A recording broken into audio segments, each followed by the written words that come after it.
Supreme court ये पूरा मामला पहुंच गया है और दोषियों की जमानत को लेकर हर कोई दोषियों के को रिहा करने को लेकर हर कोई अब इसका विरोध ही कर रहा है।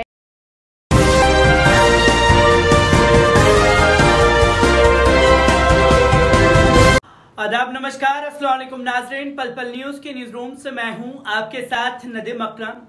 बिल्किस बानो केस को लेकर के लगातार जो है लोगों का विरोध तेज हो रहा है, जहां हर कोई हैरान है कि जहां एक तरफ लाल किले से नारी सशक्तिकरण की बातें की जा रही थी, उसी पल में उन आरोपियों को छोड़ा जा रहा था जिन्होंने बिल्किस बानो के परिवार के साथ ना कि खिलवाड़ किया और इज्जत लूटने का काम बिल्किस बानो का किया।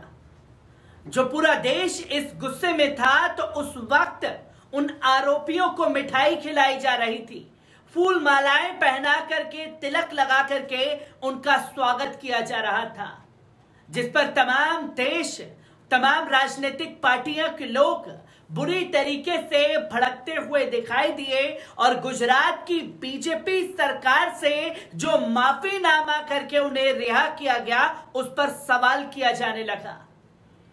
और बिल्किस बानो को लेकर के लोग ये जानने की कोशिश कर रहे थे कि कैसे इन आरोपियों को फिर से जेल की सलाखों के पीछे डाला जा सकता है।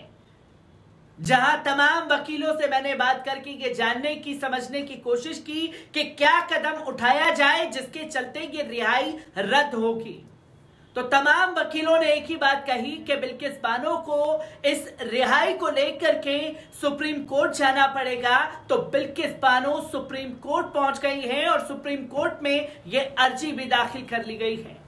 किस तरीके से तीखी टिप्पणी रिहाई को लेकर के सुप्रीम कोर्ट द्वारा की गई है, एक बार इस पूरी रिपोर्ट पर नजर डाल लेते हैं। गुजरात दंगों से जुड़ा बिल्किस बानो मामला अब सुप्रीम कोर्ट पहुंच गया है। 11 दोषियों की रिहाई के खिलाफ सुप्रीम कोर्ट में याचिका दाखिल कर जल्द सुनवाई की मांग की गई है। सीजीआई ने कहा कि वो इस मामले को देखेंगे। वरिष्ठ वकील कपिल सिब्बल और वकील अर्पणा भट्ट ने जल्द सुनवाई की मांग की है, तो वहीं सिब्बल ने कहा है कि मामले की बुधवार को ही सुनवाई हो। उन्होंने कहा कि 14 लोगों की हत्या और गर्भवती महिला से गैंगरेप के 11 दोषियों को गुजरात सरकार ने रिहा कर दिया है। बिल्किस ने इसे लेकर कहा था कि इस कदम ने न्याय के प्रति उनके विश्वास को हिलाकर रख दिया है। उन्होंने कहा कि 2 दिन पहले 15 अगस्त 2022 को पिछले 20 साल का दर्द फिर से उभर आया है, जब मैंने सुना कि जिन 11 दोषियों ने मेरे परिवार और मेरी जिंदगी को तबाह किया था और मेरी 3 साल की बेटी को मुझसे छीना था, आजाद हो गए हैं।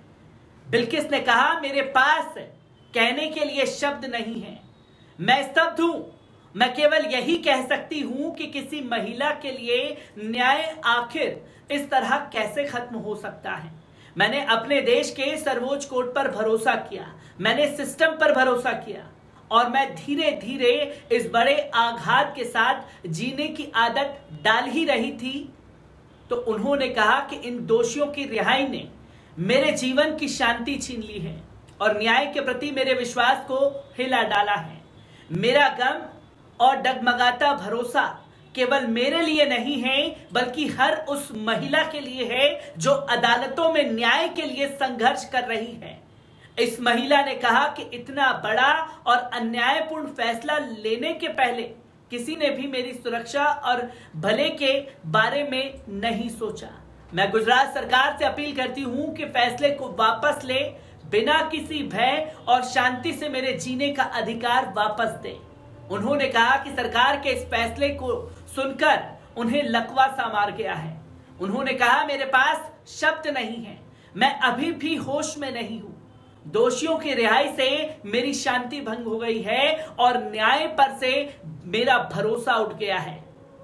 गौरतलब है कि गुजरात सरकार ने अपनी क्षमा नीति के तहत सभी दोषियों की रिहाई को मंजूरी दी है। मुंबई में सीबीआई की एक विशेष अदालत ने 11 दोषियों को बिल्किस बानो के साथ सामूहिक बलात्कार, उनके परिवार के 7 सदस्यों की हत्या करने के जुर्म में 21 जनवरी 2008 को आजीवन कारावास की सजा सुनाई थी। बाद में बंबई उच्च न्यायालय ने उनकी दोष सिद्धि को बरकरार रखा था। इससे पहले तेलंगाना के टीआरएस नेता के कविता ने गुरुवार को 2002 के गुजरात दंगों के दौरान बिल्किस बानो सामूहिक दुष्कर्म और उसके परिजनों की हत्या के मामले में 11 दोषियों को छूट देने के गुजरात सरकार के फैसले पर सुप्रीम कोर्ट से हस्तक्षेप करने की मांग की थी। उन्होंने ट्वीट किया था कि आजादी का अमृत महोत्सव के दौरान दुष्कर्म और हत्या के जघन्य अपराधियों को रिहा करने का निर्णय इस शुभ दिन का अपमान है। केंद्र सरकार ने खुद जून 2022 में राज्य सरकार को दिशा निर्देश भेजे हैं, लेकिन बलात्कारियों और दोषियों को जीवन का सामना करना पड़ रहा है। कारावास क्षमा के पात्र नहीं है, हैशटैग बिल्किस बानो। फैसले को शर्मनाक फैसला बताते हुए तेलंगाना विधान पार्षद ने कहा कि गुजरात भाजपा सरकार ने 5 महीने की गर्भवती बिल्किस बानो के दुष्कर्मियों और उसकी 3 साल की बच्ची के हत्यारों को माफ कर बर्बर विचार को बढ़ावा दिया है।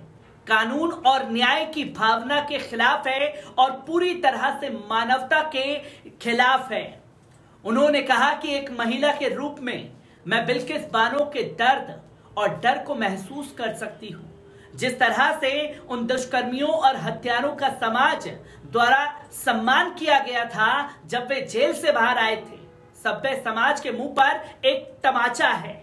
इस खतरनाक परंपरा को शुरू से ही रोकना महत्वपूर्ण है। मामले में सुप्रीम कोर्ट के हस्तक्षेप की मांग करते हुए उन्होंने कहा, अब और निर्भया कांड नहीं होना चाहिए और किसी को भी इस चरम पीड़ा से नहीं गुजरना चाहिए और कानून पर सभी का भरोसा बनाए रखने के लिए यह आवश्यक है कि यह शर्मनाक फैसला वापस लिया जाए। साथ ही मैं सुप्रीम कोर्ट से इस मामले में संज्ञान लेते हुए इस मामले की हस्तक्षेप करने की मांग करती हूं। इस बीच तेलंगाना के आईटी और उद्योग मंत्री के टी राव ने बुधवार को प्रधानमंत्री श्री नरेंद्र मोदी से दुष्कर्मियों और हत्यारों को छूट देने के गुजरात सरकार के फैसले को रद्द करने के लिए हस्तक्षेप करने का आग्रह किया था। उन्होंने बातचीत के दौरान कहा कि मैं पीएम से गुजरात सरकार के इस फैसले में हस्तक्षेप करने और इसे बदलने का अनुरोध करता हूं। इस मामले में राज्य का फैसला देश को गलत संदेश दे रहा है।